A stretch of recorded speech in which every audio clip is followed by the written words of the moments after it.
marzo non poco piove e non do poca stracqua.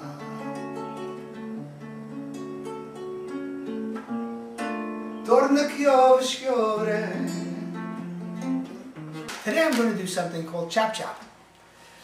A lot of times we have chopped meat and I don't know what to do with it. So I make hamburgers, I put this in, you can stuff it. Well, my father came up with this recipe back in, I guess, maybe 1929, 1930.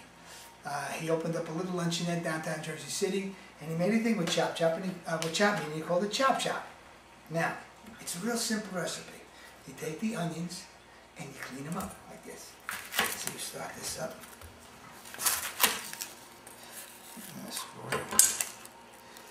And it's really easy because you don't have to do a lot of things to the onions. You don't have to chop them up and go crazy.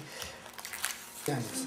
All we do with these onions is cut them in half and then make canoes with them. Oh, no, I didn't cut myself. Greg, don't worry about it. I was only teasing Greg. I can't help it. But every time he talked to me, and a friend of mine, Greg, sent me a letter, an email, and he says, I'd like to watch you cook. He says, but I can't let you cook too much. He says, because if you're cooking, I'm afraid you're going to cut your fingers. And I told him again, when you cut, you keep your fingers underneath, your nails underneath your fingers, and you cut off your knuckles like this, and you won't get cut. So don't worry, Greg, I'm okay. I didn't hurt myself. And don't mistake that for cutting off your knuckles. Yeah, don't cut your knuckles off. It doesn't taste good in food. Oh, anyway, I was talking about my father and him having done this. So he came up with this idea, and he said, this would be really a great idea. So let me try it. So he tried it, and he liked it a lot. So he made a few additions here and there to it, but there wasn't much to do. Anyway, I got to go to my pot.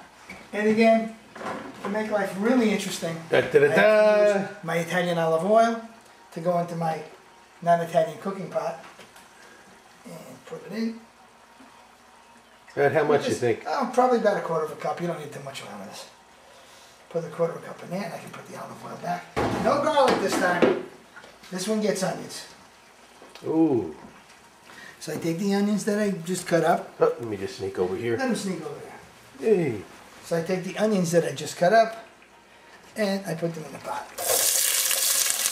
And then start to fry. Just a little bit. Okay. So toss them around a little bit in the olive oil. Just let it toast a little bit. Now, if you're using meat in this, I'm using Morningstar meal starters. It's chopped meat, but it's soy chopped meat, so there's no meat involved in this exercise. If you use meat, what you do is, before you put the onions in, you should brown the meat first, okay? But I don't have to do this because this is brown, this is cooked, it's only got to go in the pot. So just get the onions to brown a little bit in there, then I'll add some water to it, which I'm going to do right now. And how much is it? Oh, I just want to cover the onions. Oh, just enough to cover the onions. And I did. So I'm done. Then I put it back on the stove to cook. And I have to add a little salt. But now I know that 1 teaspoon's not going to make half a teaspoon's not going to make this. So I'm going to use 1, 2, yeah, which is a whole teaspoon. And that should take care of my salt desires. And I'll just let that cooking come to a boil. Raise the heat. Once it comes to a boil, I'm going to add a little pepper to it. I'm going to add some hot pepper to it. See, this is hot pepper. It's the red one. This is black pepper, the black one. Easy to tell, right? This is black, this is red, makes it work out well. All right, so I'm going to eat that. And I have to add paprika to it. So let me run into the drawer and get some paprika out so I can add it to this meal. Excuse me. The onions are getting ready to boil, and they should boil in a second. So what I'm going to do is add, hold on, phone call. Let me see who's on. It's my cousin Jojo, the acupuncturist. I'll be right back. I have to add some paprika, so I make the paprika right. I'll have to measure this because I have to measure things so I can put them in my cookbook. Because then I can sell my cookbook and everybody can buy it. And I'll be a happy person. So use, probably a tablespoon. Let's see how this looks. Tablespoon should let me know if it's good now. Oh, it's plenty. Yeah, it's plenty. Don't want to add too much. Tablespoon's fine. Now, this is the easy part. Again, we cut this open. And I add this to the pot too. And I stir this in. I need red pepper in this. It's got to have a little bite to it. Not a lot, just a little bite. Just a pinch. It's not even a quarter of a teaspoon. It's maybe an eighth of a teaspoon. Okay? And we've got black pepper, we've got salt in it, and now we add the pepper. 2 pinches. So let's make that a half a teaspoon. Okay? We stir this all up. And I'll break up some basil leaves to go in there. Now my associations with Chop Choppers, we always bring it to the beach to eat. And then when I was a kid, we used to go to Long Branch. Everybody would get together, and we would leave really early in the morning. For my father meant 1 o'clock in the afternoon. It was early in the morning for my father. So we'd get in the car around 12:30, 1 o'clock, and then my mother had to go to mass first, and we all had to go to church and then come back. My father stayed home and we would chop. And he would make sandwiches, and he used to put them in our pizza bread that we'd get at Pecorara's in Jersey City. It was wonderful bread. He used to cut, it looks like this, it's round, it's got a hole in it, it looks like a big bagel, but it's not a bagel, it's a different texture. Cut it in half, cut the middle out, and put a chop in and wrap them up. And my father would make, nice, just enough lunch for 4 of us. He'd make maybe this halves like that, he'd cut them in half, so it'd be quarters. So of the quarters, maybe he'd make 24 quarters. So I love this meal. It reminds me of being down the beach. It reminds me of being a kid. It reminds me of my sister and I getting together and eating chop sandwiches and love it. So when I see her, I talk to her about it. When we get down the beach now, we still make chop. We still bring it to the beach, and we enjoy it forever. I hope you enjoy it also. Okay. It's an Sicilian song, actually. And it goes like this. C'è la luna mezz'umata, mamma mia, fa maritare. Figlia mia, cuidate, mamma mia, pensarci tu. Se ti togno la babbe, domani, dove non rasuri a mano pena. Se ci pigli la fantasia, ma rasuri a figlia mia, la, piscia fritto baccalà, oh mamma, piscia fritto baccalà.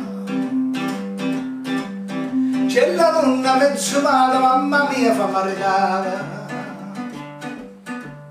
Figlia mia, cuidate, mamma mia, pensarci tu. Se ti togno falegnami, domani, dov'è, vaccanuzzi umana tena. Se ci pigli la fantasia, mancano Giulio, figlia mia, la, piscia fritto baccalà. E gumba, piscia fritto baccalà. Last chorus. Nella luna mezz'umata, mamma mia, fa maritare. Figlia mia, cuidate, mamma mia, pensarci tu.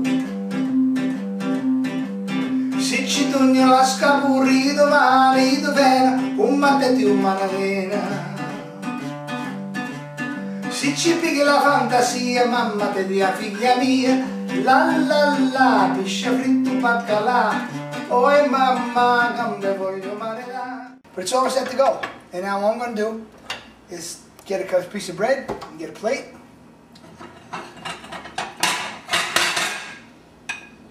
And come over here.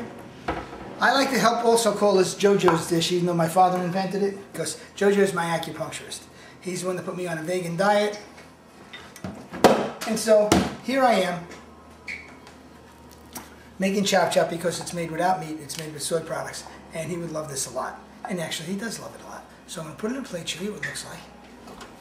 I'm going to take some of this, and put it in there.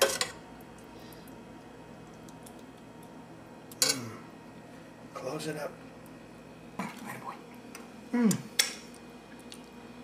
We should note, everything dripping into the bread just makes it taste better. And everything that's on the plate, you can put bread and eat it up again, so it makes it really good. Ooh. So let's just give it a taste.